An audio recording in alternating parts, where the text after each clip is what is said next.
रमेश मुंह हिलाते हुए जंगल की सड़क पर चल रहा है। वह अपने बैग में बचा हुआ खाना लिए हुए है। अरे यार, इतनी देर हो गई। इस सुनसान सड़क से जाना बिल्कुल पसंद नहीं, पर जल्दी घर पहुंचना भी जरूरी है। सड़क के किनारे एक बूढ़ी औरत लाल साड़ी में टहरी दिखती है। रमेश उसे देखकर थोड़ा डरता है। यह यहाँ कौन बैठा है? इतनी रात को कोई बूढ़ी औरत क्या कर रही होगी? औरत सिर उठाती है और रमेश की ओर देखती है। उसकी आवाज कमजोर और कांपती हुई है। बेटा, भूख से मरी जा रही हूँ। क्या तुम्हारे पास कुछ खाना है? खाना? हाँ, थोड़ा बचा है। पर आप इस जंगल में इस समय क्या कर रही हैं, अम्मा? मैं यहाँ रहती हूँ बेटा, कई दिनों से कुछ नहीं खाया, कुछ खिला दो। रमेश को थोड़ी दया आती है। वह अपने बैग से खाना निकालकर औरत को देने लगता है। जैसे ही वह औरत के पास पहुँचता है, उसे अजीब सी ठंडी हवा महसूस होती है। यह लीजिए अम्मा। पर आप ठीक तो हैं न? औरत का चेहरा अचानक बदलने लगता है। उसकी आंखें चमक उठती हैं और उसकी आवाज डरावनी हो जाती है। तूने खाना दे दिया, इसलिए बच गया, पर हर कोई इतना भाग्यशाली नहीं होता। रमेश देखता है कि चुड़ैल के पैर उल्टे हैं। वह डर कर पीछे हटता है। चुड़ैल जोर जोर से हंसने लगती है। यह क्या है? कौन हो तुम?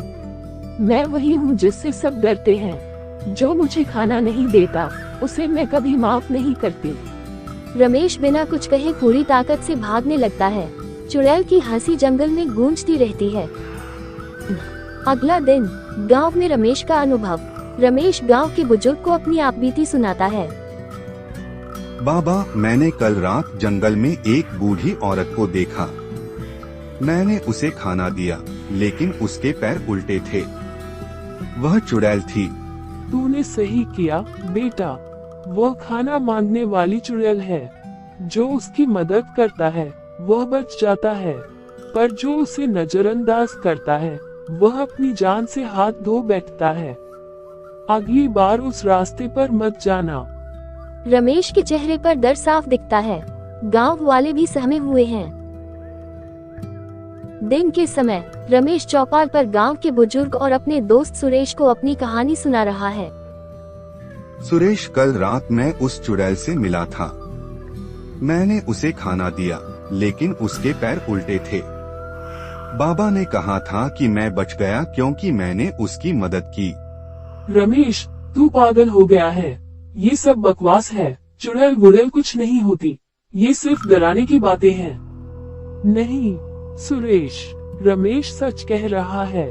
मैं भी उस चुड़ैल की कहानियाँ सुन चुका हूँ। जो उसे अनदेखा करता है उसकी मौत पक्की है। अच्छा, तो क्या होगा अगर मैं आज रात उस सड़क पर जाऊँ? मुझे कोई डर नहीं लगता। मैं उस चुड़ैल को खुद देखूंगा।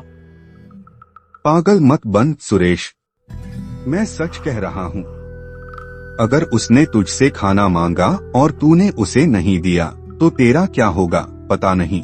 देख लेना, मैं आज रात जाऊंगा और साबित कर दूंगा कि यह सब झूठ है। सुरेश अपनी बात पर अड़ा रहता है। गांव वाले उसे मना करते हैं, लेकिन वह नहीं मानता। सुरेश जंगल की उसी सड़क पर चलता है। चारों ओर घना अंधेरा है।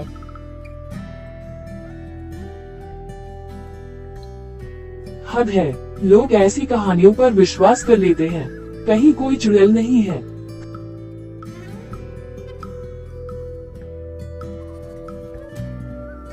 इन्हें बूढ़ी औरत दिखती है। वह सड़क के किनारे खड़ी है। बेटा, भूख लगी है, क्या मुझे कुछ खाना दोगे? खाना? मेरे पास कुछ नहीं है। तू चुड़ैल होगी या कोई और, मैं इन सब बातों पर यकीन नहीं करता। चुड़ैल का चेहरा अचानक विकृत हो जाता है। उसकी आवाज भारी और डरावनी हो जाती है। तूने खाना नहीं दिया, अब देख तेरा क्या अंजाम होगा। सुरेश डर से कांपने लगता है। वह भागने की कोशिश करता है, लेकिन उसकी टांगें जाम हो जाती हैं। चुड़ैल हवा में उठकर उसके चारों ओर घूमने लगती है। मुझे माफ कर दो, मुझे जाने दो। चुड़ैल जोर से हंसती है और अचानक गायब हो जाती है। सुरेश बेहोश होकर जमीन पर गिर जाता है। गांव वाले सुरेश को जंगल से बेहोश अवस्था में लेकर आते हैं। रमेश और गांव के बुजुर्ग उसे होश में लाने की कोशिश कर रहे हैं। मैंने कहा था ना सुरेश, चुड़ैल से पंगा मत लेना। अब तूने देखा उसका डरावना रूप। हाँ, वह सच में थी। मैंने उसे देखा, वह मुझे मारने वाली थी। अब तुम सब समझ लो, वह चुड़ैल भूखों को नहीं बख्शती। अगली बार सावधान रहना। गांव की चौपाल पर सुबह का समय रमेश और सुरेश बुजुर्ग और पंडित जी के साथ बैठे हैं। सुरेश अब भी डरा हुआ है। पंडित जी, वह चुड़ैल सच में थी। उसने मुझे मारने की धमकी दी। अब मुझे हर समय ऐसा लगता है जैसे वह मेरे आसपास है। सुरेश, वह चुड़ैल सिर्फ भूखों का सहारा मानती है, लेकिन जो उसे नजरअंदाज करता है वह उसकी जिंदगी पर कब्जा कर लेती है। पंडित जी, हमने सुना है कि वह चुड़ैल यहाँ पहले एक साध्वी थी। क्या ये सच है? हाँ, वह एक साध्वी थी। कहते हैं कि गांव वालों ने उसे धोखा दिया और उसकी भूख के कारण उसकी मौत हो गई। तभी से उसकी आत्मा भटक रही है। तो अब क्या करें? मैं हर रात डरावने सपने देखता हूँ। उसकी आवाज मेरे कानों में गूंजती है। हमें उस चुड़ैल की आत्मा को शांति देनी होगी। उसके लिए हमें जंगल में जाकर उससे माफी मांगनी होगी, लेकिन ये काम आसान नहीं। रात का समय, जंगल में चुड़ैल का सामना। पंडित जी, रमेश, सुरेश और गांव के कुछ लोग जंगल में जाते हैं। माहौल डरावना और सन्नाटा भरा है।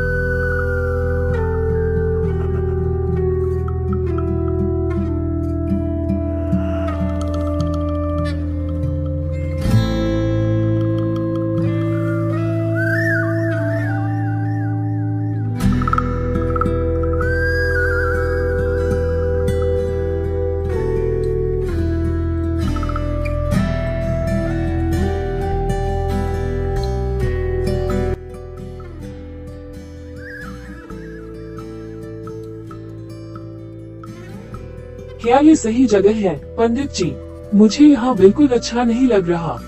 यही वह जगह है जहाँ वह आत्मा सबसे ज्यादा सक्रिय रहती है। आप सब शांत रहो। तुम सब यहाँ क्यों आए हो? क्या तुम मुझे परेशान करने आए हो? हम तुम्हें शांति देने आए हैं। तुम्हारी भूखी आत्मा को मुक्ति देने का प्रयास कर रहे हैं। मुझे शांति चाहिए, लेकिन इन लोगों ने मुझे धोखा दिया। मैं उनकी मदद कभी स्वीकार नहीं करूंगी। हमें माफ कर दो। हम सबने तुम्हारे साथ जो भी किया उसके लिए हम शर्मिंदा हैं। कृपया हमें माफ कर दो और इस गांव को छोड़ दो। अगर तुम मुझे सच में शांति देना चाहते हो तो हर भूखी का पेट भरो और इस जगह को याद रखना। अगर तुमने ये वादा तोड़ा तो मैं फिर वापस आऊंगी। हम वादा करते हैं कि हम तुम्हारी आत्मा के लिए हर भूखे की मदद करेंगे। आखिरकार ये सब खत्म हो गया। मैं अब कभी ऐसी जगहों पर नहीं जाऊंगा। यह हमें सिखाता है कि भूख को नजरअंदाज करना सबसे बड़ा पाप है। हमें हर जरूरतमंद की मदद करनी चाहिए। सच कहा, ये चुड़ैल हमें एक जरूरी सबक सिखा गई। अब ये गांव फिर से खुशहाल हो सकता है।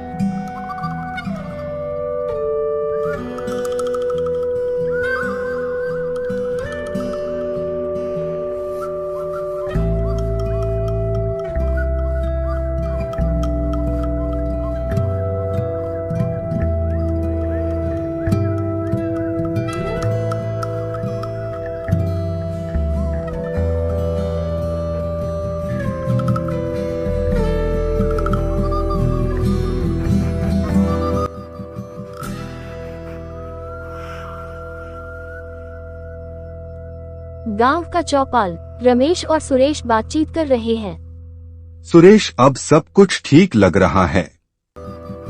पंडित जी ने जो यज्ञ किया उसके बाद से किसी ने चुड़ैल को नहीं देखा। हाँ, लेकिन मुझे अब भी उस दिन की याद आती है। उसकी आवाज और वो उल्टे पैर, कुछ भी भुला नहीं सकता।